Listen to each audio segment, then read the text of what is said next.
scattered families. I came from a woman called Ines Christie.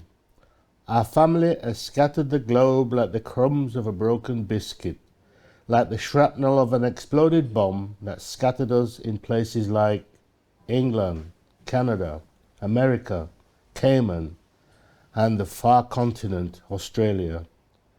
We labored in a country we didn't and couldn't call home, as we encountered our outrageous hostility which we endured, as we only came for 5 years, and 62 years later we're still here. At times I miss the view of the sunrise on the Alps mountain in the distance, spreading across the horizon like a red patchy curtain that lights up like a cinema screen.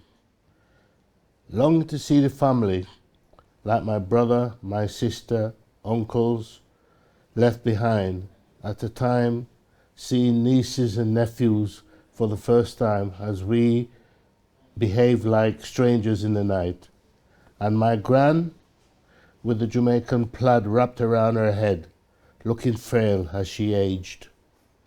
In the hallway, a picture of the Queen in her coronation regalia. The Last Supper recites, "Christ is the head of this house," and the picture of the lost loved one scattered the wall that brings back fond memories